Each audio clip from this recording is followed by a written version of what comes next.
Artificial intelligence technologies can ease the administrative burden on physicians and renew the focus on personal interactions with patients.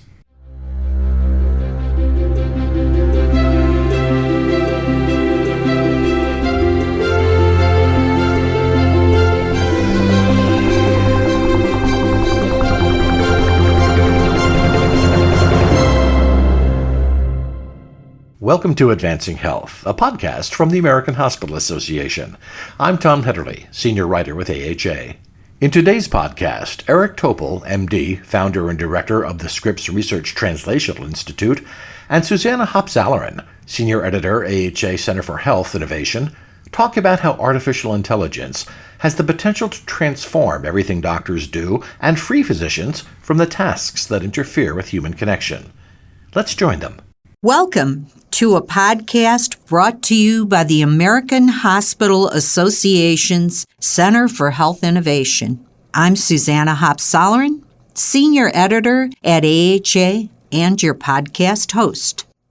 The American Hospital Association's Center for Health Innovation has created a series of market insights reports and tools to provide a greater context and understanding of AI's impact on healthcare. Today, we're joined by Dr. Eric Topol, an American cardiologist, geneticist, and digital medicine researcher, to discuss AI's potential to personalize medicine, curb mistakes, and bring back the human touch. Dr. Topol is the founder and director of the Scripps Research Translational Institute, professor of molecular medicine, and executive vice president of Scripps Research. As a researcher, he has published over 1,200 peer-reviewed articles with more than 250,000 citations.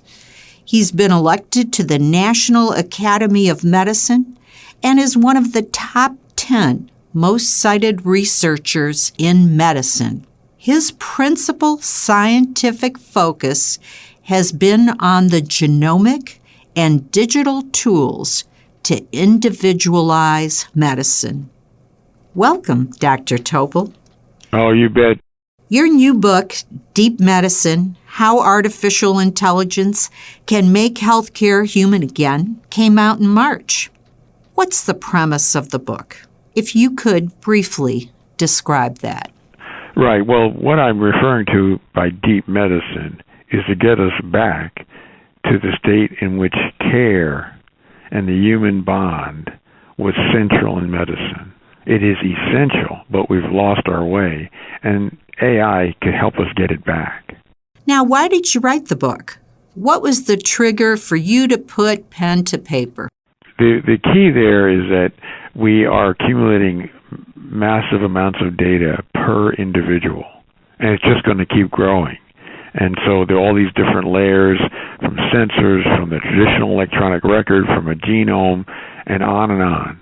So right now, what we basically have is hoarding and storage of data and no real use of that data to help patients and to individualize not just care of the patient, the treatment, but also the prevention. Once you know someone's at risk, which we're going to know so much more now than we already have, and it's just going to keep getting enriched about prevention.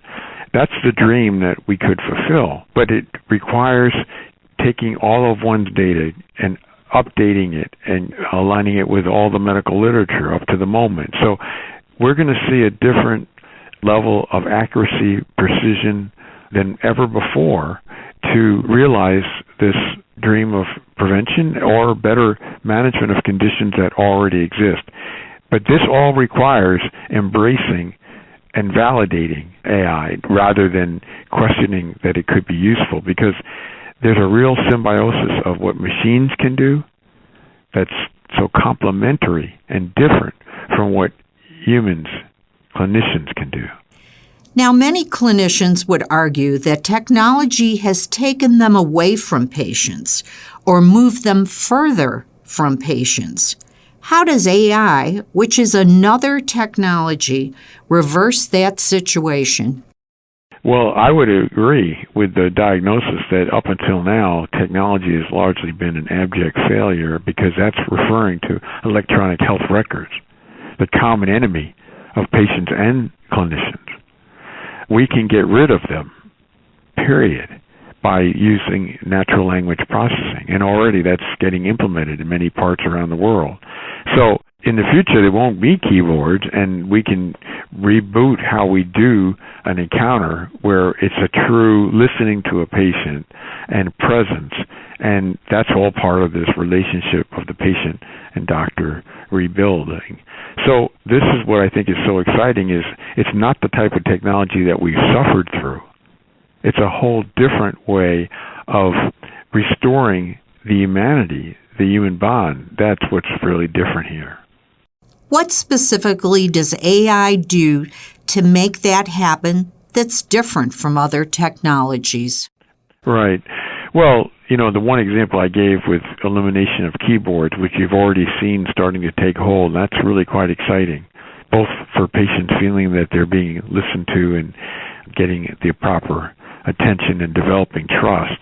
Also for doctors who have been so much demoted to the level of data clerks.